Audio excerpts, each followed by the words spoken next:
వసుదేవసుతం దేవం కంసచాణూరమర్దనం దేవకీ పరమానందం కృష్ణం వందే జగద్గురుం.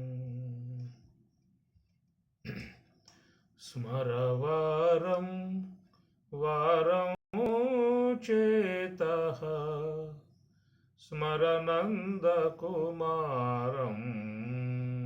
స్మరవారం వారం చేతః స్మరనందకుమారం.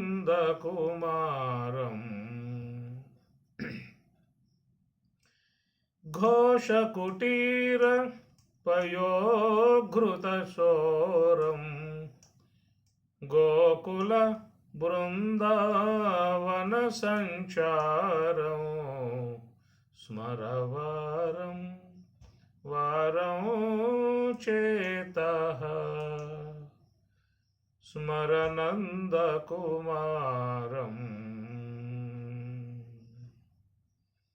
భగవద్గీత 3వ అధ్యాయము కర్మయోగము.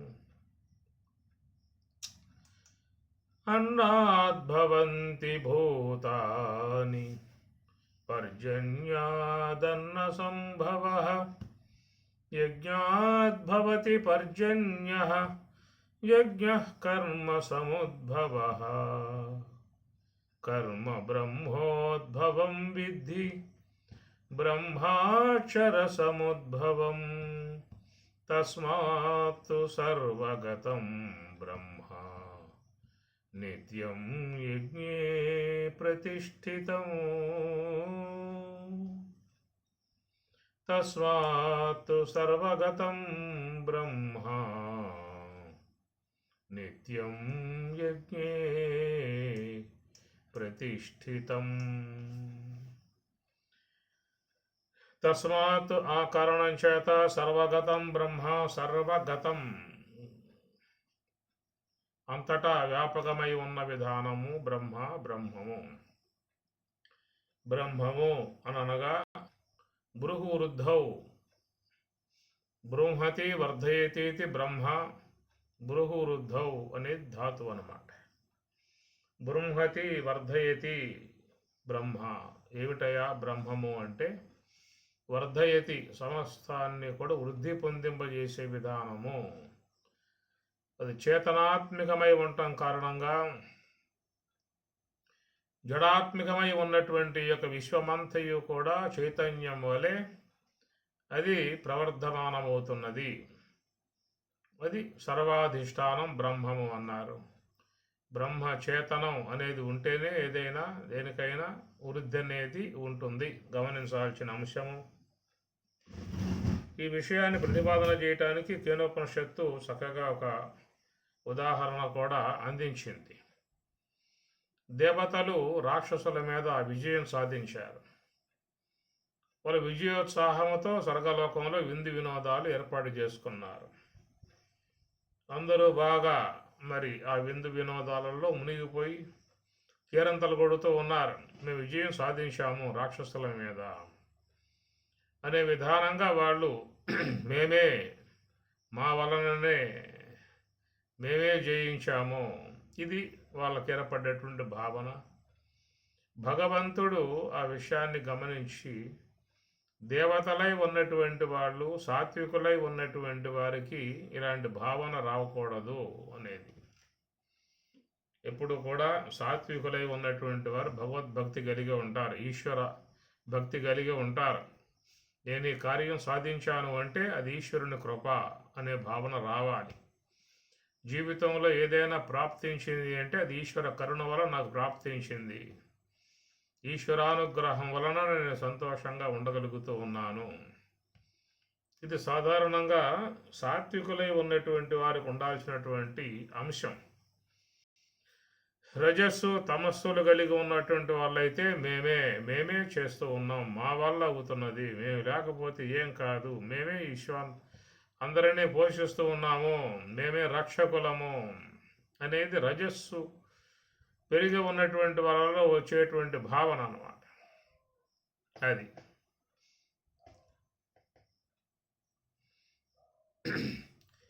ఈ ప్రకారంగా మరి చూస్తే దేవతలై ఉన్నటువంటి వారికి అలాంటి భావన రాకూడదు. కాబట్టి వారిని మనం ఎట్లయినా చక్కదిద్దాలి, వాళ్ళలో ఏర్పడేటువంటి అహంకార బీజం తీసివేయాలి అని ఆ భగవంతుడే ఒక యక్ష రూపంలో ఆవిర్భావం అవుతాడు. ఆ విధంగా ఒక యక్ష రూపంలో ఆవిర్భావం కావటంతో దేవతలు దృశ్యాన్ని చూసి ఎవరబ్బా మనం రాక్షసులపై విజయం సాధించాం అనుకుంటూ ఉన్నాం, ఒకవేళ వాళ్ళే ఏమైనా ఈ ప్రకారంగా పంపించారా మన మీదకి అన్నటువంటి సందేహంలో దేవతలందరూ పడ్డారు. అప్పుడు ఇంద్రుడు వాయుదేవుణ్ణి పిలిచి, సమీరా నువ్వు పోయి ఎవరో కనుక్కురా అన్నాడు. ఆ విధముగా మరి పవన సమీరుడు వాయుదేవుడు పరుగున వెళ్ళి ప్రశ్న వేశాడు, ఎవరు నువ్వు, ఎందుకు వచ్చావు, ఎవరు పంపగా వచ్చావు అని ప్రకారంగా ప్రశ్న వేయటంతో వాయుదేవుడు భగవంతుడు అడిగాడు, అసలు నువ్వెవరవయ్యా అని చెప్పని అన్నాడు. నా పేరు వాయువు అంటారు, సమీర అంటారు, మరి పవన అంటారు, చాలా పేర్లు నాకున్నాయి, ఇప్పుడు చెప్పేదేముంది అన్నాడు. నీ ప్రతాపం ఏమిటి, నీకున్న ప్రభావం ఏమిటి అని చెప్పి అడిగితే అప్పుడు వాయుదేవుడు చెప్పాడు, నేను కనుక విజృంభించాను అని చెప్పానంటే సమస్త బ్రహ్మాండాలు కూడా దూది పిందెలు ఎగిరిపోవాల్సిందే, అది నా యొక్క ప్రభావము అన్నాడు. కనుక నేను అంతటి విధానంగా ఎప్పుడూ కూడా శక్తి చూపించను, ఎవరికి ఇబ్బంది కలగజేయను, సాధారణంగా ఇస్తూ ఉంటాను. ఒక్కసారి విజృంభించాను అంటే బ్రహ్మాండాలు కూడా మొత్తం కొట్టుకుపోవాల్సిందే నా ధాటికి, అంటే శక్తి సామర్థ్యములు ఉన్నటువంటి వాడిని అన్నాడు. అనగానే మరి ఆ వాయువు సమీపములో ఆ భగవంతుడు సర్వేశ్వరుడు ఒక తృణం గడ్డి పరకను ఉంచి దాన్ని కదిలించవయ్యా అన్నాడు. ఎప్పుడైతే ఆ ప్రకారం గడ్డి పరక పెట్టి కదిలించు అని చెప్పని అన్నాడో వాయుదేవునికి చాలా అవమానం వేసింది.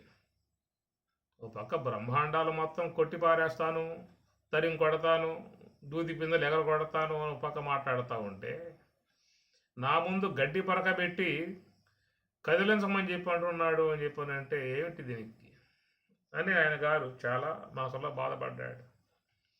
నువ్వేం బాధపడాల్సిన అవసరం లేదు, ఏదో టెస్టింగ్ కోసంగా పెట్టానయ్యా, ఇప్పుడు ఏమైంది, కదిలించు చూస్తాను అని చెప్పిన అన్నాడు. అప్పుడు ఇక వాయుదేవుడు ఆ గడ్డి పరక కదిలించడానికి ఇక యుక్తుడయ్యాడు. అయితే భగవంతుని యొక్క శక్తితో ఏ యొక్క వాయుదేవుడు ప్రవర్తిస్తూ ఉన్నాడో, విహరిస్తూ ఉన్నాడు, ఆ శక్తిని సర్వేశ్వరుడు వాపస్ తీసుకున్నాడు, తనలోకి తీసేసుకున్నాడు. ఆ విధంగా మరి ఎప్పుడైతే మరి భగవంతుడు వాయుదేవుల్లో ఉన్నటువంటి ఈ యొక్క శక్తి, చేతన శక్తి, బ్రహ్మశక్తి ఉన్నదో ఆ శక్తిని తన వైపుకి తీసేసుకున్నాడో ఇక నిస్సత్తువై వాయుదేవుడు కదలడానికి కూడా అవకాశం లేని విధానంగా ఆ గడ్డి పరక మొన కూడా కదలించలేక మరి నిస్సత్వతో పోయి ఇంద్రునికి సమ్ముఖాన్ని నిలిచి ఏం మాట్లాడకుండా కూర్చున్నాడు. ఇంద్రుడికేం అర్థం కాలేదు, ఏమి ఇది పంపించాము, ఇది చేసుకొస్తాడని చెప్పేసి అని తీరా పోయి ఎంత ఉత్సాహంగా పోయినాడు, నీరసంగా వచ్చి కూలబడ్డాడు. ఏమైంది అర్థం కాక తర్వాత అగ్నిదేవుని పిలిచాడు, ఓ పావక నువ్వు రావయ్యా అన్నాడు. ఆజ్ఞ. పోయి ఆ విధంగా ఉన్నటువంటి యొక్క యక్షరూపం ఎవరో, ఎందుకు వచ్చారో, ఎవరు పంపగా వచ్చాడో, దేనికి వచ్చాడు పోయి విచారించి రమ్మని చెప్పేసి అని ఇంద్రుడు ఆజ్ఞాపించగా అప్పుడు అగ్నిదేవుల వారు మహావేగముగా వెళ్ళారు. వెళ్ళి ప్రశ్న వేశారు, ఎవరు నువ్వు, ఎందుకు వచ్చావు, ఎవరు పంపగా వచ్చావు, ఏ కారణంగా వచ్చావు అని ఇట్లా ప్రశ్న పరంపరలు కురిపించగా భగవంతుడు అన్నాడు, నా విషయం తర్వాత చెబుతా, అసలు నువ్వెవరవయ్యా అన్నాడు. నేను అగ్నిని, పావకహ, నాకు చాలా పేర్లు ఉన్నాయి కానీ అవన్నీ ఆడ చెప్పేది కానీ అగ్ని పిలుస్తారయ్యా అన్నాడు. మరి నీ ప్రభావం ఏమిటో చెప్తే వింటాను అన్నాడు. నేను కనుక విజృంభించాను అంటే సమస్త బ్రహ్మాండాలన్నీ కూడా భస్మం అయిపోతాయి, బూడిదైపోతాయి. ఇది నా యొక్క ఉన్నటువంటి ప్రభావం, నాకున్నటువంటి శక్తి అని తన యొక్క శక్తి సామర్థ్యాలనే అగ్నిదేవుడు పరమాత్మ ముందు విన్నవించుకున్నాడు. అప్పుడు చెప్పాడు భగవంతుడు, నాయనా, ఇంతకుముందు మరి మీ అన్నో తమ్ముడు వచ్చేళ్ళాడు, ఆయన కోసం గడ్డి పరక పెట్టాను అక్కడ. నీకు చేతనైతే, నీకు శక్తి ఉంటే ఒకవేళ ఆ గడ్డి పరకను కాల్చు అన్నాడు. అగ్నిదేవునికి కూడా ఇది అవమానం వేసింది. సమస్త బ్రహ్మాండాలు మొత్తం తగలబెడతాను, బూడిచ్చేస్తాను, భస్మం చేస్తాను అని చెప్పి అంటూ ఉంటే గడ్డి పరకను ముందు పెట్టి కాల్చమని చెప్పి అంటాడు ఏమిటి అనేది ఆయనకి కొంచెం మనసులో బాధ కలిగినప్పటికీ కూడా ఏం బదలవాల్సిన అవసరం లేదు, నేను పెట్టాను, కాల్చవయ్యా అని చెప్పి అనగానే అప్పుడు తన శక్తిని వినియోగించి కాల్చబోతే అగ్నిదేవులో ఉన్నటువంటి యొక్క శక్తిని భగవంతుడు వాపసు తీసుకున్నాడు. ఆయనలో దాహక శక్తి అనేటువంటిది లేదు. ఇక దహించే వస్తువులను దహించే శక్తి అది బ్రహ్మముది. ఏమి పావకః అస్మి అని పరమాత్మ గీతలో చెబుతూ ఉంటాడు. కాబట్టి ఆ ప్రకారంగా తన యొక్క శక్తిని తాను వాపసు తీసుకోవటంతో అగ్నిదేవుడు ప్రయత్నం చేశాడు, కానీ గడ్డి పరక మొన కూడా కాలలేదు, నిస్సత్తువైంది, నిస్సారమైంది, నీరసించాడు. పోయి ఆ పన్నే కుర్చీలో కూలబడ్డాడు. ఇంద్రుడికి ఏం అర్థం కాల. చివరికి ఇంద్రుడే రావాల్సిన పరిస్థితి ఏర్పడుతుంది. ఆ ప్రకారం ఇంద్రుడు రాగానే ఆ యొక్క భగవంతుని స్థానంలో ఉమాదేవి ఉంటుంది, ఓంకార స్వరూపిణి అన్నారు. ఆమె ఉండి హితవు బోధించింది ఇంద్రునికి, నాయనా, మీరు అజ్ఞానంతో అహంకారులై ప్రవర్తిస్తూ ఉండగా దేవతలై ఉన్నటువంటి వారికి అహంకారం ఉండకూడదని, మీ అహంకారాన్ని తీసివేయటానికి సర్వేశ్వరుడు ఈ రూపకంగా వచ్చాడని చెప్పని ఆమె దేవతలకి తెలియజేస్తుంది. ఇది మనకి కేనోపనిషత్తులో వచ్చేటువంటి కథాంశము. దీని ద్వారా మనకు అర్థమైన విషయం ఏంటంటే, వాయువులో వీసే శక్తి బ్రహ్మం, అగ్నిలో దాహక శక్తి బ్రహ్మం, పృథివిలో సస్యములు ఇచ్చేటువంటి శక్తి బ్రహ్మం, జలములో దప్పిక తీర్చేటువంటి శక్తి బ్రహ్మం. కనుక ఇవన్నీ కూడా బ్రహ్మమునకు ఉపాధులు. ఉపహిత చేతనం బ్రహ్మము. అందువల్ల రజ్జోపహిత చేతనము, వృత్యోపహిత చేతనము, పృథివీపహిత చేతనము, జలోపహిత చేతనము, అగ్నిోపహిత చేతనము, వాయువుపహిత చేతనము, ఆకాశోపహిత చేతనము, ఇట్లా అన్నీ కూడా భగవంతునికి ఉపాధులే. ఉపహిత చేతనం బ్రహ్మము అన్నారు. మత్తః పరతరం నాన్యత్ కించిత్తు అస్తి ధనంజయ, మయి సర్వం ఇదం ప్రోతం సూత్రే మణిగణాయవ అని పరమాత్మ చెప్పిన మాట. సూత్రే, సూత్రమునందు మణులు ఉన్నట్లుగా, ఆధారం కలిగి ఉన్నట్లుగా. కాబట్టి దారం ఆధారంగా ఉన్నప్పుడే దాని యందు పూలమాలత్వాన్ని పొందుతాయి, మాలత్వాన్ని పొందుతాయి, భగవంతునికి అలంకారంగా ఉంటాయి.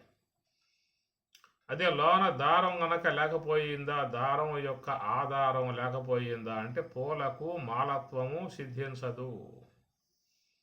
కాబట్టి ఆ పూలు మాలగా ఏర్పడి భగవంతుని మెడలో అలంకరింపజేయబడి పూజనీయమవుతూ ఉన్నాయి.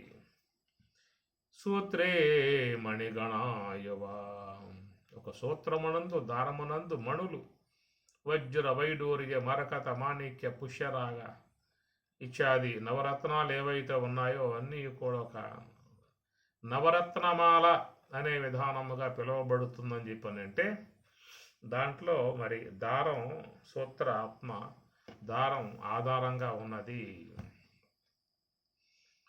కానీ దారం కనపడదు, పైన మణులు గోచరిస్తాయి, ఆ పైన ఉన్నటువంటి పుష్పాలు గోచరిస్తాయి. ఆ మాలలో, పూలమాలలో గులాబీ పూలు, చామంతి పూలు, మల్లెపూలు, ఆ పూలు, ఈ పూలు, అన్ని పూలు గుచ్చి మాలగా చేస్తారు కదా. ఎన్ని రకాల పూలు ఉన్నప్పటికీ కూడా దాంట్లో ఆధారంగా దారం అనేది ఉన్నది, కంటి కనపడకుండా ఉన్నది, అన్నింటికి ఆధారంగా ఉన్నది. సూత్రాత్మయైన ఆత్మను నేత్రంబుల చేత తెలియనేరవు. సూత్రంబు గురుడు తెల్పును పాత్రత నీకుండవలయు భవ్యపు జీవా. సూత్రాత్మయైన ఆత్మను నేత్రంబుల చేతదే తెలియనేరవు. దారం ఆధారంగా లేకపోతే పూలకు మాలత్వం వస్తుందా? దారం ఆధారంగా లేకపోతే మణులకు మణిహారం అనేటువంటి విధానం ఏర్పడుతుందా? అది పరమాత్మ ఉదాహరణగా చెబుతూ మత్తఃపరతరం నాణ్యతు కించిత్తు అస్తి ధనంజయ. నాకంటే కించిత్తు అనే దానికి అసలు అర్థం చెప్పే అవకాశమే లేదు. ఎంతయా కించిత్ అంటే అని చెప్పంటే ఏం చెబుతారు? ఎంత పరిమాణం చెబుతారు? ఆవగింజ అంతా కించిత్తా? ఆవగింజ కంటే ఇంకా చిన్నవి ఉన్నాయి, అది కించిత్ అవుతుంది. అక్కడి నుంచి బయలుదేరితే మీరు ఎంత తక్కువలో అణువంతా అన్నావు అనుకో, అంతకంటే తక్కువలో కించిత్ ఉంటుంది. పరమాణువంతా అన్నావు అనుకో, దానికంటే ఇంకా తక్కువలో కించిత్ అవుతుంది. ఇంకా లోపలికి పోతే ఏమున్నాయి? అణువు చాలా సూక్ష్మంగా అని చెప్పని అంటారు. అణువు కంటే పరమాణువు ఇంకా చాలా సూక్ష్మము అని చెప్పని అంటారు. అవి మన కంటికి నేరుగా గోచరించే అవకాశంగా లేవు. అదేదైనా మైక్రోస్కోప్ అంటారు, ఏదైనా పెట్టుకుంటే తప్ప అవి కనపడే అవకాశంగా ఉండవు. ఎంతో బాగా సూక్ష్మముగా ఉండే విధానం పరమాణువు అని వైజ్ఞానికులు తేల్చారు. ఇంకా ఏముందబ్బా లోపల అని ప్రయాణం కొనసాగించారు. ఆ పరమాణువులో స్పేస్ ఉందంట. ఆ స్పేసులో 3 సర్కిల్ చేస్తూ ఉన్నాయి. వాటిని ఎలక్ట్రాన్, ప్రోటాన్, న్యూట్రాన్ అనే పేర్లుగా వాళ్ళు చెప్తున్న విధానం. మనమేదో చూసి చెప్పే విషయం కాదులేండి, ఇదంతా వైజ్ఞానిక విధానము. మరి ఆ పరమాణువు ఏమిటో, ఆ పరమాణువు యొక్క దాని లోపల స్పేస్ ఎక్కడ ఉందో, ఆ స్పేస్లో ఎన్ని తిరుగుతున్నాయి అని చెప్పని అన్నారు. ఇంకా ఎలక్ట్రాన్, ప్రోటాన్, న్యూట్రాన్ సర్కిల్ చేస్తూ ఉంటే ఇంకా వాటికంటే సూక్ష్మంగా ఇంకేమున్నాయి? పోగలిగితే కనబడతాయి. పోగలిగే ఓపిక ఉండాలి. జీవితం చాలా వరకు దానికోసం ఇచ్చింసాలి. ఇట్లా పోగా ఏముంది చివరికి అంటే అనోరణీయాన్ మహతో మహీయాన్ ఆత్మాస్య జంతో నిహితం గుహాయాం. అది చివరికి మహాత్ములు కూడా ప్రయాణం చేశారు. ఈనాడు వైజ్ఞానికం ప్రయాణం చేసిందని చెప్పి అంటూ ఉంటాం. ఆనాడు మహాత్ములు కూడా ప్రయాణం చేయబట్టే వాళ్ళు ఈ పదాలు వాడుతూ ఉన్నారు. ముండకంలో కఠోపనిషత్తులో చెప్పి అనోహనీయాన్ మహతో మహీయాన్. బ్రహ్మం ఎట్లా ఉందంటే అనోహో అనీయాన్, అణువు కంటే ఇంకా మహా అణువుగా ఎంతో సూక్ష్మముగా ఉందట ఆ బ్రహ్మం. అంతటి సూక్ష్మముగా ఉంది కాబట్టే సూక్ష్మాతి సూక్ష్మమై ఉన్నటువంటివన్నీ కూడా రాగలిగాయి. ఎన్ని ఎక్కడి నుంచి వచ్చాయి అంటే బ్రహ్మము నుండే. బ్రహ్మమే ఆధారం, బ్రహ్మమే అధిష్టానం, బ్రహ్మమే వాటికి మూలస్వరూపం, మూలాధారం, మూలం అన్నారు. కాబట్టి మీరు ఆలయాలకు పోతే ఆలయాలలో భగవంతుడు గర్భగుడిలో నెలకొని ఉంటాడు. ఎవరయ్యా ఆయన అంటారు, ఆయన మూల విరాట్ అని చెప్పని అంటారు. వీరెవరు? వీరు ఉత్సవ విగ్రహాలు. ఏదైనా ఫంక్షన్స్ వస్తే, ఏదైనా దేవుడి పెళ్లి కార్యాలు వస్తే ఆ సందర్భంలో స్వామివారి పెళ్లి చేసుకుని అట్లా గ్రామంలో బండి మీద ఊరేగింపుగా వస్తారండి. ఇవన్నీ కూడా ఉత్సవ విగ్రహాలుగా ఉంటారు. అక్కడ ఉన్నటువంటి స్వామి మాత్రం మూల విరాట్. ఆయన కదలడు, ఏమి కదిలే విధానం లేదు, బయటకు వచ్చే విధానం లేదు, ఆయన అక్కడే ఉంటాడు. ఇట్లా మనకు పెద్దలు ఒక సాదృశ్య విధానంగా చూపించారు. ఏమిటంటే అది మూల విరాట్. మూలం అంటే ఏమిటి? విశ్వానికి మూలం అదే. సదేవ సౌమ్య ఇదం అగ్ర ఆసీత్. ఓ సౌమ్య, ఓ శిష్యుడా, ఇదం నీ కండ్లకు గోచరించేటువంటి యొక్క ఈ నామరూపాత్మకమై ఉన్నటువంటి ఏ జగత్ అయితే ఉన్నదో, ఈ జగత్ అనేది ఏర్పడక ముందే అగ్ర మొట్టమొదటిగా ఉన్నటువంటి యొక్క వస్తువు సత్ ఏవా, సద్దు వస్తువే అన్నారు. ఇంతటి మహత్తరమై ఉన్నటువంటి విషయాన్ని వాళ్ళు చెప్పగలుగుతున్నారు అని చెప్పనంటే వాళ్ళ తపస్సు ద్వారా వాళ్ళు ఎంత లెక్క ప్రయాణం చేశారో మనకి అర్థమవుతుంది ఈ మాటలను బట్టి. అణోహో అణీయాన్. మన లోకంలో ఈ పదార్థములు ప్రకృతి వస్తువులను విభజించుకుంటూ ప్రయాణం చేశారు వైజ్ఞానికులు కూడా. ఓ పదార్థం విభజించుకుంటూ పోయారు. ఇప్పుడు మీ చేతిలో ఏదైనా ఒక వస్తువు ఉందనుకోండి, ఆ వస్తువును మీరు కట్ చేస్తూ పోండి. లేదు కాగితం తీసుకోండి, ఆ కాగితం 2 ముక్కలు చేయండి, మళ్ళీ ఆ ముక్క 2 ముక్కలు చేయండి, దానికి 2 ముక్కలు చేయండి, చెంచండి. అంత లెక్క పోతావు. ఇక నీ గోరుకి నీ చేతికి అందనంత లెక్క పోతావు. ఇంకా లోపలికి పోగలిగితే ఇంకా పరమాణువులు ఉన్నాయి. అన్నీ పరమాణువులే చెప్పారు. కాబట్టి ఈ ప్రకారంగా ఘనీభవించి ఒక పదార్థం కనబడుతున్నది, దాంట్లో అణువులు ఎడబడ్డాయి అని చెప్పనంటే అక్కడ నీకు నామరూపాలు ఉండవు అని చెప్పి అన్నాడు వైశేషికకారులు. వైశేషిక శాస్త్రం ఉన్నది. న్యాయ వైశేషికాలలో ఈ వైశేషికం అనేటువంటి దాంట్లో ఈ దర్శనం, ఇది ఒక దర్శనం. న్యాయము దర్శనమే, వైశేషికము దర్శనమే, 2 కూడా జంట. న్యాయ వైశేషిక, యోగ, సాంఖ్య, ఉత్తర మీమాంస, పూర్వమీమాంసగా ఇట్లా 3 కూడా జంటలుగా ఉంటాయన్నమాట. దాంట్లో వైశేషిక కారుడు పదార్థ మీమాంస మీద చాలా సూక్ష్మంగా ప్రయాణం చేసే విధానం ఉంటుంది. పృథ్వీ ద్రవ్య గుణకర్మ విశేష సమభావ అభావా సప్త పదార్థా అని మీకు వైశేషిక శాస్త్రంలో సప్త పదార్థాల గురించిన ప్రస్తావన చేస్తూ తత్ర ద్రవ్యాని పృథివ్యప్తేజో వాయు ఆకాశకాల దిక్కు ఆత్మ మనాంసి నవైవ అని ద్రవ్యములు నవ ఏవ 9 అనే మాటగా చెప్తూ అక్కడి నుంచి వాటి యొక్క విషయాల మీద చాలా సూక్ష్మంగా ప్రయాణం చేయబడిన విధానమే వైశేషిక శాస్త్రము అంటారు. అందువల్ల ఈ ప్రకారంగా మనకి ఘటోపనిషత్తులో అణోహో అణీయాన్ మహతో మహీయాన్ అంటే సూక్ష్మాతి సూక్ష్మంగా వస్తువుల్లో కల మహాసూక్ష్మమై ఉన్నది. విశ్వంలో మహత్తరమై వ్యాపకత్వము కలిగి ఉన్నటువంటి యొక్క వాటిల్లో కల్లా మహావ్యాపకత్వం కలిగి ఉన్నది. ఈ మాట మనకి పురుష సూక్తంలో చెప్పుకొస్తారు కదా. పాదోస్య విశ్వభూతాని త్రిపాదస్య అమృతం దివి. పాదోస్య పాద అస్య విశ్వభూతాని. ఈ విశ్వంలో ఉన్నటువంటి అన్ని భూతములు, భూమి, జలము, అగ్ని, వాయు, ఆకాశం, ఇవన్నీ కూడా పాద భాగముగా చెప్పుకొచ్చారు. ముప్పాతిక భాగం ఏముందయా అంటే త్రిపాదస్య అమృతం. మనం చూసినట్లయితే పృథివీ ఒక పాద భాగం అన్నారు. ముప్పాతిక భాగం జలం ఉంటుంది. అందువల్లే మీకు ఈ భూగడ్డ చుట్టూ జలం ఉంటుంది.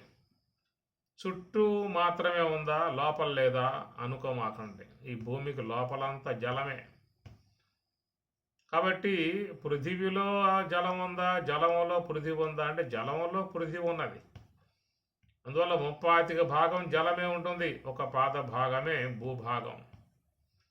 మన నివాసముగా ఉన్నటువంటి యొక్క భూభాగం అంతా కూడా పాద భాగము అన్నారు. త్రిపాదస్య జలం, ముప్పాతిక భాగం జలం ఉంటుంది. పాద భాగం అని చెప్పనంటే మనం చెప్పుకునేటువంటి దేశాలు మొత్తం 190 అన్నారు, 200 చెప్పారు. ఈ 200 దేశాలు మొత్తం కలుపుకుంటే పాద భాగము. ముప్పాతిక భాగము జలమే ఉన్నది. ఎందువల్లంటే జల కార్యం పృథివీ కాబట్టి ఈ కార్యం ఎప్పుడూ కూడా కారణం కంటే తక్కువే ఉంటుంది, ఎక్కువ ఉండదు. ఈ కార్యం అనేది కారణంలో ఇమిడి ఉంటుంది కాబట్టి తక్కువలో ఉంటుంది. కారణాన్ని మించి కార్యం పోదు.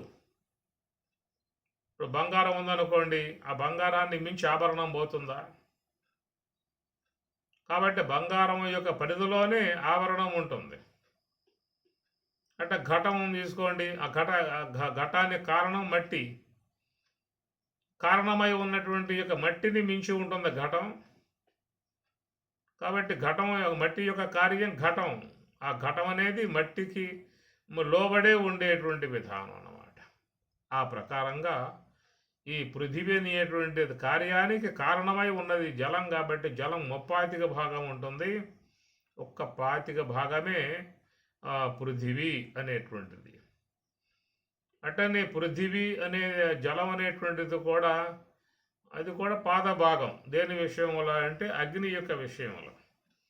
ఎందుకంటే అగ్ని కార్యం జలం కాబట్టి జలానికి కారణం అగ్ని కనుక కారణమై ఉన్నటువంటి అగ్నిలో ఈ జలం అనేటువంటిది కార్యం కాబట్టి ఒక పాద భాగమే ఉంటుంది. 35 భాగం అగ్నే. విశ్వమంతా మొత్తం చూస్తే అగ్ని వేడి. విశ్వ బ్రహ్మాండాలలో ఉన్నటువంటి మొత్తం నక్షత్ర గుంపులన్నీ కూడా పాల పొంతలు అన్నారు, గెలాక్సీలు అన్నారు. అవి లక్షలు ఉన్నాయని చెప్పి అంటూ ఉన్నారు. ఎన్ని ఉన్నాయి కానీ మొత్తాన్ని వైజ్ఞానికులు చెప్పే మాట అది తేజోపుంజముగా పాల పొంతలు విశ్వములు ఎన్నో ఉన్నాయన్నారు. కొన్ని లక్షల కోట్ల నక్షత్రాల సమూహాన్ని పాల పొంత గెలాక్సీ అని చెప్పి అంటారు. అవన్నీ బాగా మండుతున్నటువంటి అగ్ని గోళాలు. ఎట్లయితే సూర్యుడు మండే సూర్యుడిగా ఉన్నాయి, అన్ని మిగతా నక్షత్రాలన్నీ కూడా మండుతూ ఉన్నాయి. దూరంగా ఉన్నాయి కాబట్టి మనకి మిలుక్కుమంటూ ఎక్కడో నక్షత్రాలు మనకు కనపడుతున్నటువంటి విధానము. అమావాస్య చూసినట్లయితే బ్రహ్మాండం అంతా కూడా అనేక నక్షత్ర సమూహాలు కనపడతాయి. అవన్నీ ఏమిటంటే మండుతున్నటువంటి యొక్క భూభాగములు. నక్షత్రములన్నీ కూడా సూర్యులే. అట్లా మరి చూసినట్లయితే జలం కంటే అగ్ని ఇంకా 35 భాగమై ఉంటుంది. మరి అగ్ని అనేది చూస్తే అది పాదభాగం. దానికంటే 35 భాగం వాయువు ఉంటుంది. ఇట్లా వాయువు కంటే 35 భాగం ఇంకా ఆకాశం ఉంటుంది. ఆకాశము కంటే ఇంకా విస్తరించి ఉన్న వస్తువు బ్రహ్మము అన్నారు. పాదోస్య విశ్వభూతాని. ఈ భూతములు పంచభూతములు ఒక పాద భాగమైతే త్రిపాదస్య అమృతం. అమృతం నాస్తి మృతం మరణం యస్య సహా అమృతం. మరణ ధర్మం లేకుండా ఉన్నటువంటి బ్రహ్మమును అమృతము అన్నారు. అది త్రిపాదస్య అంటే విశ్వవ్యాపకత్వమును తెలియజేయటానికి, బ్రహ్మము యొక్క వ్యాపకత్వం తెలియజేయటానికి మహాత్ములు వాళ్ళ ప్రయత్నం ద్వారా మనకి అర్థం చేసేట్లుగా చెప్తూ ఉన్నటువంటి విషయము. అసలు ఆకాశం అనేది ఎంత ఉందని చెప్పిన విషయం కూడా ఎవరికి గోచరించే అవకాశం కాదు. ఒకవేళ భూమి నుంచి బయలుదేరినటువంటి వారు చంద్రమండలం చేరుకున్నట్లుగా మనకి తెలుస్తూ ఉన్నది. చంద్రమండలానికి పోయి వచ్చారు, బాగానే ఉన్నది. ఇక ఆ తర్వాత సూర్యమండలం పోవాలి, దానికోసం ప్రయత్నం చేస్తూ ఉన్నారు. మరి ఆ సూర్యమండలం పోతే మహా తీక్షణముగా ఉన్నటువంటి జ్వాలలు బాగా విస్తరించి ఉన్నాయి. అలాంటి దాని మీద వాలాలని చెప్పనంటే అంతటి తీవ్రమై ఉన్నటువంటి అగ్నికి కూడా కరిగిపోకుండా ఉండే లోహం ఏదన్నా ఉంటే కనిపెట్టి పోవాల్సి ఉంటుంది. ఎందుకులే సూర్యునితో మనకి ఒక తిప్పలని చెప్పి అనుకున్నట్లయితే పక్కన ఇంకా ఉన్నాయి కుజగ్రహము, శనిగ్రహము, ఇంకా గురుగ్రహము, ఇలాంటి చాలా ఉన్నాయి. వాటికి కూడా పోవచ్చు. ఈ ప్రకారంగా చూసి ఎంత లేకపోతాడు వీడు. ఇవన్నీ చూస్తే మనకి సౌర కుటుంబం అన్నారు. సూర్యుని చుట్టూ పరిభ్రమించేటువంటి ఈ నవగ్రహాలు సౌర కుటుంబము అన్నారు. ఈయన ఒక సూర్యుడు ప్రకాశిస్తున్నటువంటి యొక్క నక్షత్రం సూర్యుడు. ఆయన చుట్టూ సంచరించేటువంటి సౌర కుటుంబము. ఈ సౌర కుటుంబం వరకు ఏమన్నా పోగలిగే అవకాశం మనకు ఉందేమో అనేది ఎవరికి వైజ్ఞానికులు చూసుకోవాల్సి ఉంటుంది. ఇక సూర్యుని కంటే కూడా ఇంకా మహా విస్తరించి మహా విస్తారముగా ఎంతో పెద్ద పెద్ద గోళములుగా మండుతున్న గోళాలుగా పైన ఇంకా నక్షత్రాలుగా పిలువబడేటువంటివన్నీ కూడా సూర్యుని కంటే కూడా ఎంతో విస్తరించి ఉన్నటువంటివన్నీ. అలాంటి వాటి దగ్గరకు పోవాలని చెప్పనన్నా కూడా సాధ్యమయ్యే పని కాదు. ఇలాంటి నక్షత్రాలు గుంపులుగా చేరి కొన్ని లక్షలుగా సమూహములుగా పాల పొంతగా తేజోపుంజముగా ఉన్నటువంటివి ఈ ఆకాశంలో కొన్ని లక్షలు ఉన్నాయి అని చెప్పి అంటూ ఉన్నారు. లక్షలు ఉన్నాయో కోట్లు ఉన్నాయో కూడా అంతు చిక్కనటువంటి విధానం. మరి ఇన్నింటినీ కూడా ఆకాశం తనలో ఇముడుచుకుందంటే ఇంకా ఆకాశం ఎంత లెక్క ఉండవోసి లెక్కన. కనుక మనం ఆకాశ పర్యంతం వరకు మనం పోవాలని చెప్పి అన్నప్పటికీ కూడా మనకి ఉన్నటువంటి శక్తి లేదు, ఆయువు లేదు, ఏమీ లేదు. ఒక చంద్రగ్రహణానికి పోయి రావడానికి ఎంత తిప్పలబడ్డ విధానం, ఇక మిగతాయి పోవాలని చెప్పనంటే. అందుచేత ఈ ప్రకారముగా విశ్వమంతా కూడా చూస్తే అసంఖ్యాకములుగా వ్యాపకమై ఉన్నటువంటి యొక్క విశ్వ ఖగోళాలు. అంబరాంతధృతే వేదవ్యాసుల వారు బ్రహ్మసూత్రము ఒకరోజు బ్రహ్మసూత్రాలలో ఒక సూత్రం చెప్పాడు. బ్రహ్మమును గురించి చెప్పే విధానములు ఆయన గారు ఏమన్నాడంటే, అక్షర అంబరాంతధృతే, అక్షరము బ్రహ్మమును అక్షరము అని చెప్పనంటారు. నక్షరతీతి అక్షరం క్షర సంరక్షణే, నా క్షరతి నశించేది కాదు కాబట్టి అక్షరం అంటారు. నా క్షరం అక్షరం, బ్రహ్మమును అక్షరం, అక్షరధాం. వీరి పదం వినుంటారు, అక్షరధాం అని. సోమనాథ్ మహర్షి శంపుల్కి అక్షరధాం అని పేరు పెడతారు. ధాం అంటే స్థానం, అక్షరధాం అంటే బ్రహ్మం ఉన్నటువంటి స్థలం. అద్భుతం. అహ్మదాబాదులో పోయినప్పుడు అక్కడ అక్షరధాం స్వామినారాయణ టెంపుల్ ఆడకు పోయినప్పుడు మ్యూజియం ఉంటుంది, దాంట్లోకి పోవటానికి టికెట్ తీసుకోవడం జరిగింది. అట్లా లోనకు పోబోయే ముందు ముఖద్వారం కాడ ఒక శిల్పం ఉన్నది. ఏమిటా ఆ శిల్పము అని అంటే, ఒక చేతిలో ఉలి పెట్టుకున్నాడు, ఒక చేతిలో చుత్తి పెట్టుకున్నాడు. ఆ సుత్తితో ఆ ఉలితో తనను తానే చెక్కుకుంటూ ఉన్నాడు. ఇది ఆ విగ్రహం యొక్క స్వరూపం అన్నమాట. చాలామంది అట్లా చూసి పోయేటువంటి వాళ్ళు అంతగా దాని గురించి ఆలోచన చేసే విధానం ఏమి ఉండదు. కానీ అక్షరధాం అనే పేరు పెట్టిన దానికి, ఆ శిల్పం ముఖద్వారం దగ్గర పెట్టిన దానికి ఒక చక్కటి మరి పారమార్థిక అంశం ఉన్నది. ఏమిటని చెప్పనంటే, తాను కానటువంటి అంశము తనలో చేరి ఉన్న దాన్ని ఉలితో చుత్తితో కొట్టుకుంటూ తనను తానే చెక్కుకుంటూ ఉన్నాడు. ఇది ఆ యొక్క దృశ్యం యొక్క విధానం అన్నమాట. ఆ ప్రకారంగా నీలో నీకంటే అన్యముగా అనాత్మ అనేటువంటిది చేరుకుని ఉన్నది. అందువల్ల నిన్ను నీవు నీ స్వరూప స్థితి నువ్వు పొందాలని చెప్పనంటే, అక్షరధాం బ్రహ్మము యొక్క స్వరూప స్థితిని పొందాలని చెప్పనంటే నిన్ను నీవే చెక్కుకోవాలి. అంటే నీలో ఉన్నటువంటి యొక్క అనాత్మనంతటిని కూడా నువ్వే తీసివేసుకోవాలి, తొలగింపజేసుకోవాలి. సాధకులై ఉన్నటువంటి వారు యోగాభ్యాసము ద్వారా తనకంటే అన్యముగా ఉన్నటువంటి అనాత్మను నుండి విడబడి తాను మరి ఆత్మస్వరూప స్థితిని పొందాలనేటువంటి విధానములో నిన్ను నీవే చెక్కుకోవాలి అన్నాడు.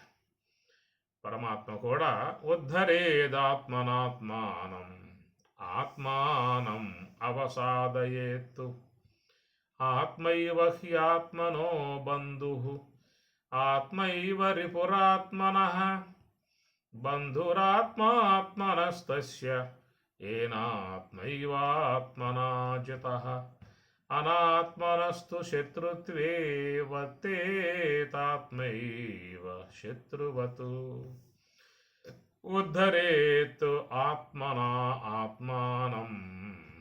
ఆత్మానం తనను తానే ఉద్ధరింపజేసుకోవాలి అన్నాడు. అందువల్ల ఈ అనాత్మ అనేటువంటి చిదుగు నుంచి నిన్ను నువ్వు వేరు చేసుకోవాలి. ఇది అక్షరధాం, అక్షర స్వరూప స్థితిని పొందాలని చెప్పనంటే చక్కటి అర్థం మనకి తెలిసేట్లుగా చెప్పిన విధానము. కనుక నీ అనాత్మ నుండి నిన్ను నువ్వే వేరు చేసుకోవాలి. దానికే పరమాత్మ 13వ అధ్యాయంలో క్షేత్రజ్ఞ విభాగ యోగ అని పేరు పెట్టారు. 13వ అధ్యాయానికి ఈ పేరు పెట్టారు. క్షేత్రజ్ఞ విభాగం అంటే వేరు చేయటము. ఎట్లా వేరు చేయాలి? క్షేత్రాన్ని క్షేత్రజ్ఞుణ్ణి. కనుక ఇది దిక్కుతోని వ్యవహారం. ఈ క్షేత్రం అంటే ఏమిటో, క్షేత్రజ్ఞ అంటే ఏమిటో కూడా స్వామివారు చెప్పుకొచ్చారు. మహాభూతాన్యహంకారో బుద్ధిరవ్యక్తమేవ చ ఇంద్రియాని దశైకంచ పంచచ ఇంద్రియ గోచరాః ఇచ్ఛా ద్వేషం సుఖం దుఃఖం సంఘాతశ్చేతనా ధృతిః ఏతత్తు క్షేత్రం. మొత్తం కూడా చేరి క్షేత్రం అని స్వామి చెప్పారు. మహాభూతాని అహంకార బుద్ధి అవ్యక్తం ఏవ చ ఇంద్రియాని దశైకంచ పంచచ ఇంద్రియ గోచర. ఈ శ్లోకంలో చూసినట్లయితే 20 తత్వాలు ఈ శ్లోకంలో స్వామివారు చూపించారు. దశైకంచ ఇంద్రియాని దశ అంటే జ్ఞానేంద్రియాలు, కర్మేంద్రియాలు. పంచచ పంచ అని చెప్పనంటే ఈ శబ్ద స్పర్శ రూప రస గంధాది ఇంద్రియ విషయాలు. పంచచ ఇంద్రియ గోచరాః. పంచ అంటే మన ప్రాణవాయువులు అన్నమాట. కాబట్టి జ్ఞానేంద్రియాలు, కర్మేంద్రియములు, ప్రాణవాయువులు, మనస్సు, బుద్ధి, అహంకారం ఇన్ని కలుపుకుంటే 20 తత్వాలుగా ఉన్నటువంటి విధానము. ఆ 20 తత్వాలు దాంట్లో చేరి ఉన్నటువంటి ఇచ్ఛా ద్వేషం సుఖం దుఃఖం సంఘాతశ్చేతనా ధృతిః ఏతత్తు క్షేత్రం. ఆ ప్రకారముగా లోన చేరి ఉన్నటువంటి గుణాలు ఇవన్నీ కూడా స్వామి చెప్పుకొస్తూ ఏతత్తు క్షేత్రం, ఈ మొత్తం కూడా క్షేత్రము అన్నారు. క్షేత్రజ్ఞం చాపి మాం విద్ధి సర్వక్షేత్రేషు భారత. అయా క్షేత్రజ్ఞుడు అనే విషయం చూసినట్లయితే మాం విద్ధి, నన్నుగా తెలుసుకొను అన్నాడు. అంటూ మరి అధ్యాయంకి ఏం పేరు పెట్టారు? క్షేత్రజ్ఞ విభాగ యోగ. విభాగము వేరు చేయటము అన్నాడు. క్షేత్రాన్ని వేరు చేయాలి, క్షేత్రజ్ఞుణ్ణి వేరు చేయాలి. ఈ రెండు కూడా వేరు చేయగలగాలి అన్నాడు. ఎట్లా చేస్తావు? ఏదైనా ఎదురుగా ఉన్నటువంటి యొక్క వస్తువులు అయితే చేసే అవకాశం ఉంటుంది. ఇప్పుడు అమ్మగారులు చాట్లో బియ్యం పోసుకుంటారు. దాంట్లో బియ్యం ఆత్మ అనుకోండి, రాళ్ళు గీళ్ళని అనాత్మ అని చెప్పి అనుకోండి. ఆ ప్రకారంగా వాళ్ళు ఆ దాంట్లో ఉన్నటువంటివన్నీ రాళ్ళు వడ్లు అన్నీ కూడా ఏరి పక్కన పారేస్తారు. ఇట్లా వేరు చేయగలిగే విధానం ఎదురుగా ఉండటం వల్ల సాధ్యమవుతుంది. ఒకవేళ నువ్వు మార్కెట్కు పోయావు అనుకో, ఆ మార్కెట్లో బొట్టలో వంకాయలన్నీ ఉంటాయి. దాంట్లో నువ్వు వేరు చేస్తావు. పుచ్చు వంకాయలు మొత్తం పక్కన పారేస్తావు, మంచి వంకాయలు బొట్టలో వేసుకుంటావు. వేరు చేసేటువంటి విధానంగా మనకి బాహ్యములో సాధ్యపడే అవకాశం ఉంటుంది.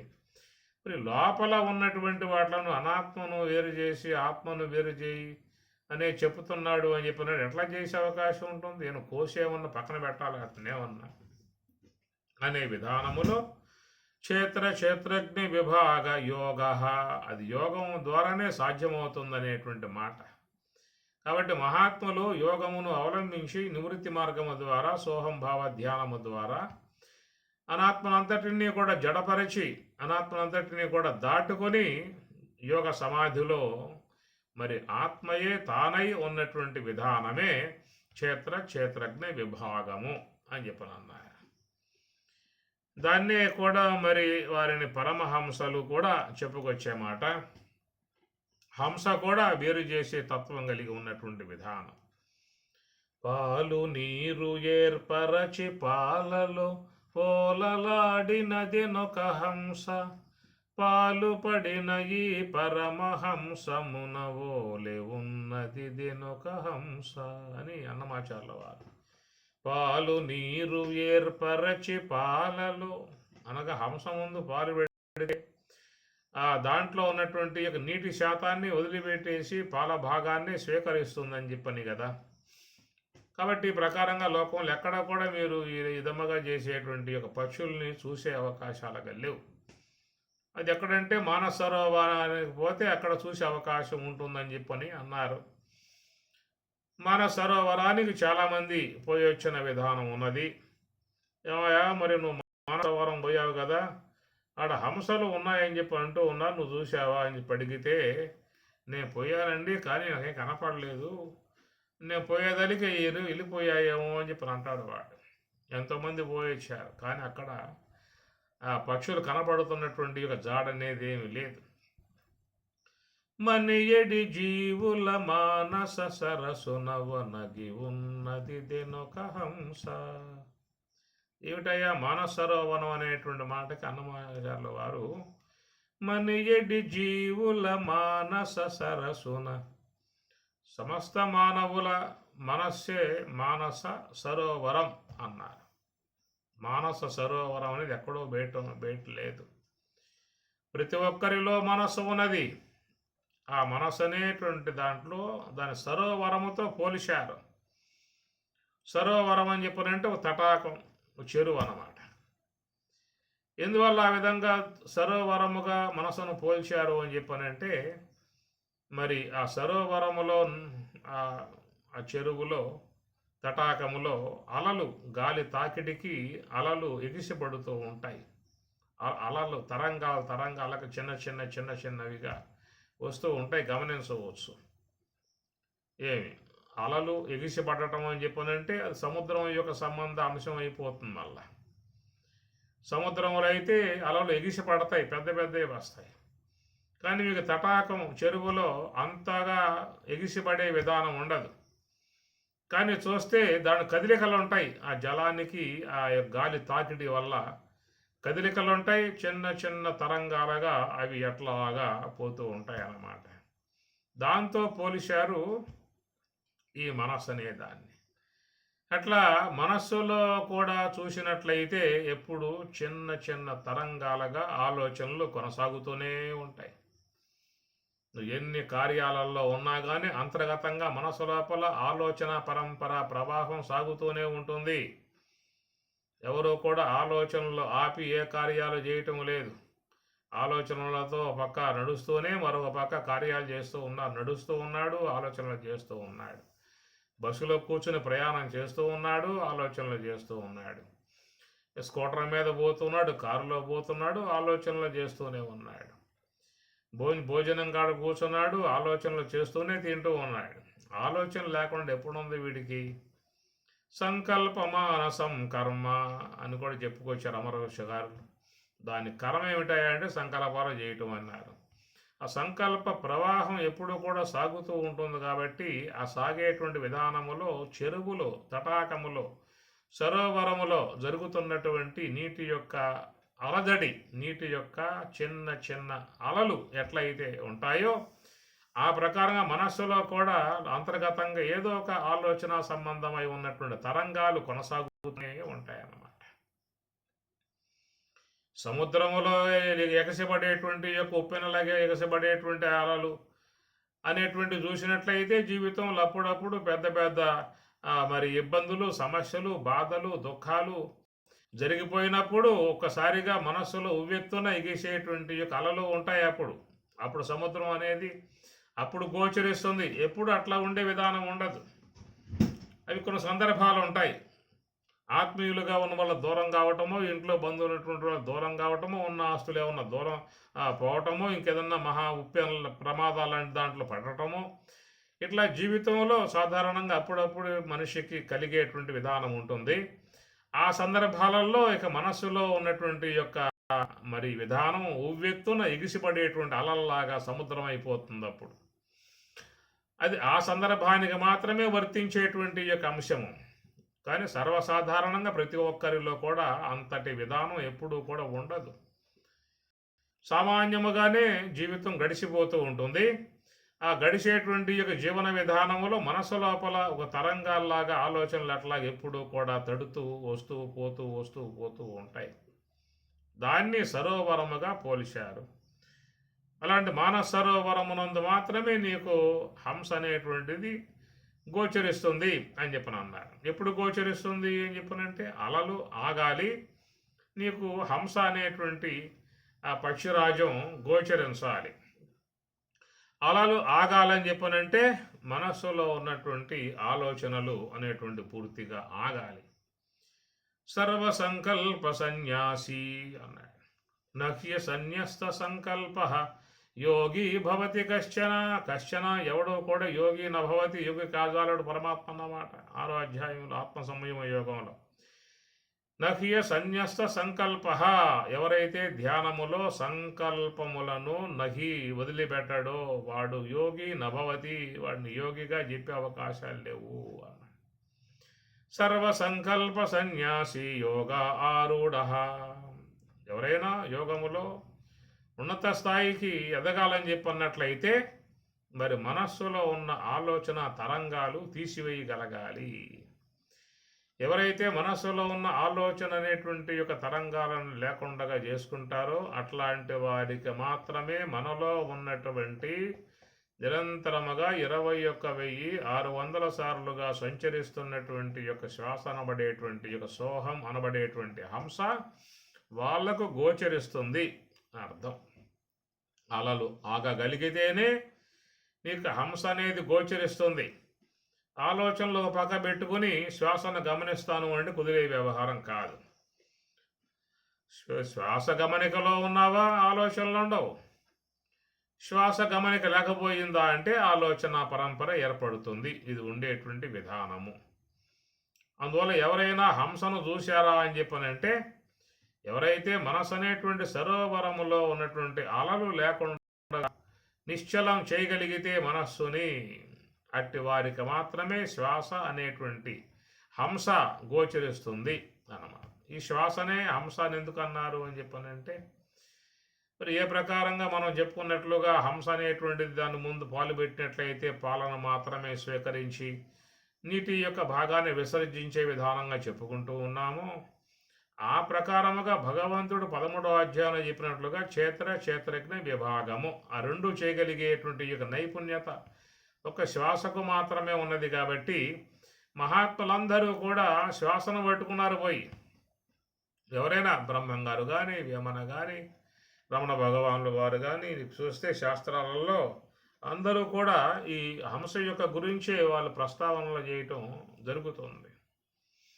ఏమి కాబట్టి ప్రకారంగా మనకున్న మార్గం ఇదే, ఇంకేం లేదు. ఇక నాణ్య పంథ, మరొక మార్గం అనేది లేదు.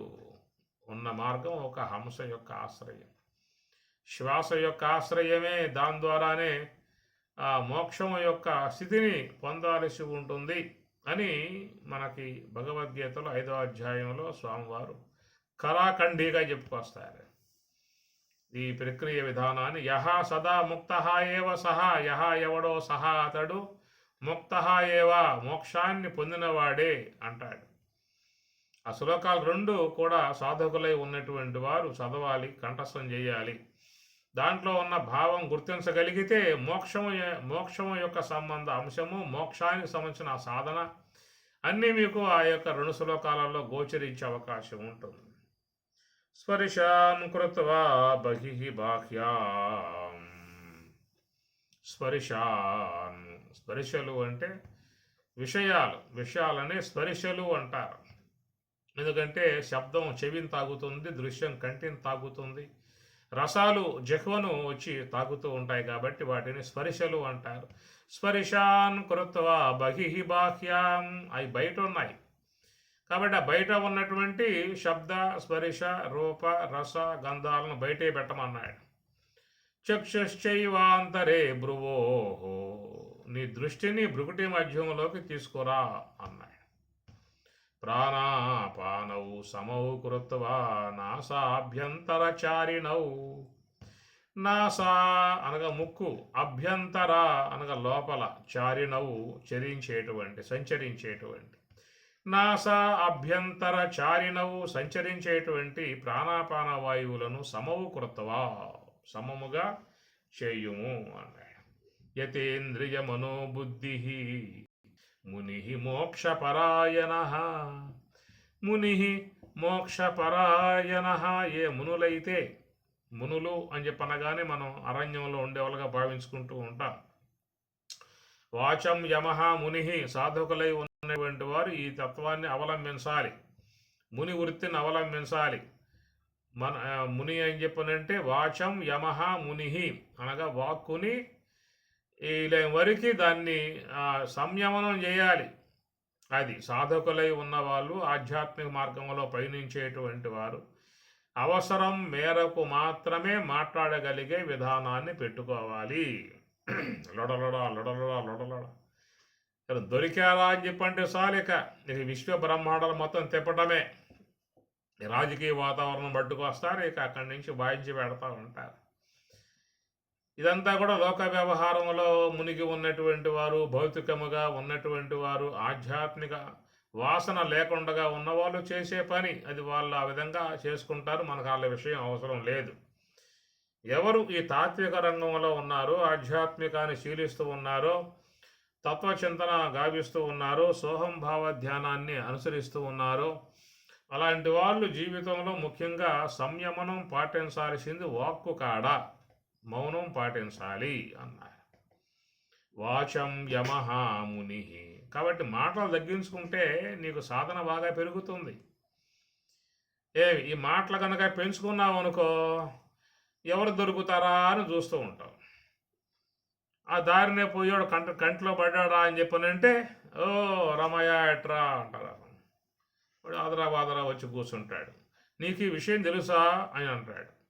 నాకు తెలియదే అంటాడు. అయితే విను అంటాడు. ఆరంభం చేస్తాడాక దాంతో గంటన్నర చెప్పి వాయించి పెడతాడు. పోయే వాడిని పిలిచి తీరాడు కూర్చోబెట్టి, నీకు ఈ విషయం తెలుసా అని వాడికి సందేహం కలగజేసి, తెలియదయ్యా అనిపించుకుని ఆయన నుంచి ఆరంభం చేస్తే ఇక అవి ఇవి వాళ్ళ గురించి వీళ్ళ గురించి దాని గురించి దీని గురించి వాడి లోపల ఏవైతే ఉన్నాయో మొత్తం వాడి చెవిలో పోయాలి, వాడి తలకాయలో పోయాలి. అయినా ఏదో పని మీద పోతున్నావు కదా, బయలుదేరు అంటాడు. అప్పుడు అంత అయిపోయిన తర్వాత ఇది చాలా వరకు ఏంటంటే లోకంలో జరుగుతున్నటువంటి విధానము. ఇది ఆధ్యాత్మిక రంగంలో ఉన్నవాళ్ళు, తాత్విక చింతన చేసేటువంటి వారు ఇది గమనించుకోవాల్సినటువంటి యొక్క అంశము. ఈ లేని వరకు ఈ సంభాషణలు కానీ, యాసంగములు కానీ, ఇతరులతో మాటలు కానీ పెట్టుకోకుండా ఉంటే మనకు సమయం చాలా కలిసి వస్తుంది. మనకున్న సమయాన్ని మంచిగా ధ్యానంగా వాడుకోవచ్చు, జ్ఞానపరంగా వాడుకోవచ్చు, భగవత్ చింతనగా వాడుకోవచ్చు, మంచి సంస్కారాన్ని సంపాదించుకోవచ్చు. వాచం యమహ ముని మననాతో త్రాయితే ముని అన్నారు. కాబట్టి ముని మోక్షపరాయణ. ఎవరైతే మోక్షం అనే దాని యందు అపేక్ష ఉన్నదో, మోక్షాపేక్ష కలిగి ఉన్నారో, నేను బ్రహ్మము యొక్క అనుభవాన్ని పొందాలి, బ్రాహ్మీ స్థితిని పొందాలి, ఏషా బ్రాహ్మీ స్థితి అనేటువంటి యొక్క భావన ఉన్నటువంటి వారు కొన్ని జీవితంలో పాటించుకోవాల్సి ఉంటుంది. వాళ్ళ సమయాన్ని చక్కగా కూడదీసుకోవాల్సి ఉంటుంది. దానికోసం సాధనగా చెప్పుకొచ్చిన విధానంలో అవన్నీ కూడా మనోబుద్ధి అవన్నీ కూడా నిగ్రహించే విధానం రావాలి. యతేంద్రియ మనోబుద్ధి ముని మోక్షపరాయణ. ఇలాగా నాసాభ్యంతరచారిణవు, ఆ శ్వాస ఉచ్ఛ్వాస నిశ్వాసాలను గమనిస్తూ ఆ యొక్క వాటి యొక్క మార్గంలో ప్రయాణం చేసేటువంటి వాడు అచర కాలంలోనే అటువాడు ఏమవుతాడయ్యా అనే మాటకి యహా ఎవడో సహా అతడు ముక్త ఏవ సహా, వాడు ముక్తుడే అన్నట్టు. అందువల్ల మీకు ఈ మోక్ష సంబంధమై ఉన్నటువంటి అంశాన్ని పరమాత్మ ప్రస్తావిస్తూ 5వ అధ్యాయం కర్మ సన్యాస యోగం చివరిలో మరి 2 శ్లోకాలలో సంక్షిప్తముగా మోక్షము, మోక్ష సంబంధమై ఉన్న సాధనాంశాలు మీకు అక్కడ బోధిస్తారు. ఈ ప్రకారంగా మనస్సును హంసతో చేర్చినప్పుడు అదేం చేస్తుందని చెప్పానంటే, అనాత్మయగు నీటి భాగాన్ని వేరు చేసి ఆత్మయగు పాలభాగమును స్వీకరించే విధానముగా ఆ హంస ఆ పాలలో చక్కగా బాగా రమిస్తుంది, సంచరిస్తుంది, బ్రహ్మములో లీనమవుతుంది అని ఈ ప్రకారంగా పారమార్థికమై ఉన్నటువంటి యొక్క అంశాన్ని తెలియజేస్తూ అన్నమాచార్యుల వారు మనియడి జీవుల మానస సరసున ఒనగి ఉన్నది దినొక హంస, తిప్పలు బెట్టుచు తేలినదిదిగో ఉబ్బు నీటిపై ఒక హంస, ఉబ్బు నీటిపై ఒక హంస అని హంస గురించి చక్కగా చెప్పుకొచ్చే విధానం ఉంటుంది. ఈ ప్రకారంగా మరి ఆ సాధకులై ఉన్నటువంటి వారు తమకంటే అన్యముగా ఉన్నటువంటి అనాత్మనంతటినీ కూడా వేరు చేసి అనాత్మ కంటే వేరై ఉన్నటువంటి యొక్క ఆత్మ యొక్క భావన పొంది తాను తరించాల్సిన విధానం ఉంటుంది. కాబట్టి మరి సర్వాధిష్టానమై ఉన్నటువంటిది బ్రహ్మము. మరి అట్టి ఆ బ్రహ్మమును దేవతలు కూడా తెలుసుకోలేకపోయారనేటువంటి మాటగా చెప్పుకొచ్చే విధానములో మన శరీరములో ఉన్నటువంటి ఏ ఇంద్రియము కూడా బ్రహ్మమును తెలుసుకోలేదు అని అర్థం. వాయువు పోయాడు, వానికి తెలియకనే వచ్చి వెనక కూలబడ్డాడు. అగ్ని కూడా పోయాడు, అగ్నికి కూడా ఆ విషయం తెలియకుండా ఆయన గారు ఎన్నుదిరిగి వచ్చాడు. అంటే అర్థం ఏంటంటే యతో వాచో నివర్తంతే అప్రాప్య మనసా సహా, మనసుకి వాక్కులకు అది అందేది కాదని చెప్పని వేదం చెప్తున్నమాట. ఆ ప్రకారంగా అనాత్మ అంతయు కూడా జడం కాగా, జడమైన తర్వాత మరి ఏదైతే మిగిలి ఉంటుందో ఆ మిగిలి ఉన్నటువంటి యొక్క స్వరూపమే బ్రహ్మము అన్నారు. దాన్ని యజ్ఞశిష్టము అని చెప్పని అంటారు. యజ్ఞం చేసిన తర్వాత అన్ని కూడా ఆహుతులు సమర్పించిన తర్వాత చివరికి మిగిలేటువంటి యొక్క వచ్చేటువంటిది యొక్క ప్రసాదాన్ని యజ్ఞశిష్టము అన్నట్లుగా మరి ఆ ధ్యానములో అనాత్మ అంతయు కూడా లయమై కేవలం ఆత్మ అనేటువంటి స్వరూపం మాత్రం మిగిలి ఉంటుంది. కాబట్టి అలాగా ఉన్నటువంటి దానినే బ్రహ్మము అన్నారు. అటు బ్రహ్మము యొక్క చేతనాశ్రయం ద్వారానే దేవతలందరూ కూడా పనిచేస్తున్న విధానంగా చూసినప్పుడు మన శరీరంలో కూడా అన్ని ఇంద్రియాలు ప్రాణవాయువులు కానీ అన్నీ కూడా ఆ చేతనాశ్రయంలో పనిచేస్తూ ఉన్నాయి. కనుక మనస్సుకు పనిచేసేటువంటి యొక్క శక్తి, బుద్ధికి పనిచేసేటువంటి యొక్క శక్తి అంతా కూడా బ్రహ్మము ద్వారా వచ్చిన విధానమే. మీకు ఈ విషయం ప్రశ్నోపనిషత్తులో చాలా స్పష్టముగా చెప్పుకొచ్చిన విధానం ఉన్నది. అనగా కథాంశములో మనకి ఇంద్రుడు ఆ వాయుదేవుడు గుర్తించలేకపోయాడు, అగ్నిదేవుడు గుర్తించలేకపోయాడు అనే విషయంగా చెప్పినప్పుడు మిగతా దేవతలు కూడా అలాగే గమనించుకోవాల్సి ఉంటుంది. ఇక్కడ కూడా యతో వాచో నివర్తంతే అప్రాప్య మనసా సహా, మనసుకు కానీ వాక్కులకు కానీ అందలేదని చెప్పనంటే మిగతా ఇంద్రియాలకు కూడా తెలుసుకోవలసి ఉంటుంది. ఈ విషయాన్ని ప్రస్తావిస్తూ కేనోపనిషత్తులో యక్షుషా న పశ్యతి ఏన చక్షుంసి పశ్యతి తదేవ బ్రహ్మత్వం విద్ధి నేదం యదిదం ఉపాసతే. యక్షుషా న పశ్యతి, ఏ చక్షురేంద్రియం స్వయంగా దృశ్యాలను వీక్షించలేదో, దేని యొక్క ఆశ్రయం కలిగి, ఏ చేతనాశ్రయం కలిగి అది పని చేయగలిగి మరి సమస్త విశ్వాన్ని చూడగలిగే సామర్థ్యం ఏర్పడిందో, దానికి చూడగలిగేటువంటి యొక్క సామర్థ్యాన్ని ప్రసాదించినటువంటి యొక్క దానిని దానిని త్వమ్ము నీవు బ్రహ్మముగా విద్ధి తెలుసుకొనుము అంటాడు. యత్ శ్రోత్రేణ శృణోతి ఏన శ్రోత్రమిదం శృతం తదేవ బ్రహ్మత్వం విద్ధి నేదం యదిదం ఉపాసతే. ఏ శ్రోత్రేంద్రియం స్వయంగా శబ్దములు వినలేదో, దేని యొక్క చేతనాశ్రయం కలిగి సమస్త శబ్దాలను వినగలుగుతుందో, వినగలిగేటువంటి యొక్క సామర్థ్యాన్ని ఏ యొక్క బ్రహ్మము ద్వారా పొందిందో దానినే త్వమ్ము నీవు బ్రహ్మముగా విద్ధి తెలుసుకొనుము అంటాడు. యత్ ప్రాణ ప్రాణితేన ప్రాణ ప్రణీయతే తదేవ బ్రహ్మత్వం విద్ధి. యత్ ప్రాణేన న ప్రణతి, ఏ యొక్క ప్రాణవాయువు స్వయముగా సంచారం చేయలేదో, దేని యొక్క చేతనాశ్రయం కలిగి ఈ ప్రాణవాయువు సంచారం చేయగలిగే విధానముగా ఉన్నదో, అలాంటి యొక్క ప్రాణానికి కూడా మహాప్రాణముగా ఉన్నటువంటి యొక్క వస్తువు త్వము నీవు దానిని బ్రహ్మముగా విద్ధి తెలుసుకొనుము అని ప్రకారంగా మీకు దాంట్లో కేనోపనిషత్తులో చెప్తారు. ఈ ప్రకారంగా సమస్త దేవతలు కానీ, మానవులు కానీ, ఇంద్రియాలు కానీ, పంచభూతాలు కానీ ఇవన్నీ కూడా మరి వాటి వ్యవహార విధానములు కలిగి ఉన్నాయి అని చెప్పన్నట్లయితే దానికి కారణం బ్రహ్మము. బృహు వృద్ధౌ, సమస్తమును వృద్ధి పొందింపజేయగలిగేటువంటి యొక్క సామర్థ్యం బ్రహ్మమునందు మాత్రమే ఉన్నది. మనం చెప్పుకున్నటువంటి యొక్క పశువులు, పక్షులు, క్రిములు, కీటకాలు, ద్వాములు, చేములు, మానవులు, పశువులు ఇవే కాదు, విశ్వంలో ఉన్న దేవతలు కూడా ఆ బ్రహ్మము యొక్క చేతనాశ్రయం ద్వారానే ఉన్నట్లుగా భాగవతం బోధిస్తూ ఉన్నది. కలడంబోధి కలండుగాలి కలడాకాశంబునన్ కుంభినిన్ కలడగ్నిశలన్ పగళ్ళ నిశలన్ కద్యోత చంద్రాత్మలన్ కలడు ఓంకారంబునన్ త్రిమూర్తుల త్రిలింగ వ్యక్తులందంతటన్ కలరీషుండు కలండు తండ్రి వెదకంగా ఏల ఈ ఆయడన్ అని మనకి భాగవతం సప్తమ స్కందంలో భూమిలో ఉన్నాడు, జలంలో ఉన్నాడు, అగ్నిలో ఉన్నాడు, వాయువులో ఉన్నాడు, ఆకాశంలో ఉన్నాడు, దిక్కులలో ఉన్నాడు, రాత్రిపూట ఉన్నాడు, పగటిపూట ఉన్నాడు, త్రిమూర్తుల బ్రహ్మలో ఉన్నాడు, విష్ణువులో ఉన్నాడు, శివునిలో ఉన్నాడు, త్రిలింగ వ్యక్తులు పురుషుల్లో ఉన్నారు, స్త్రీలలో ఉన్నాడు, నపుంసకులలో ఉన్నాడు, త్రిలింగ అంతటన్ కలడీషుండు కలండు తన్ ఇది భాగవతం చెప్పే మాట. కనుక దేవతలలో కూడా త్రిమూర్తులలో కూడా ఆ బ్రహ్మమే. అట్టి ఆ బ్రహ్మమును ఉద్దేశించి పరమశివుడు ధ్యానం చేస్తూ ఉన్నాడు.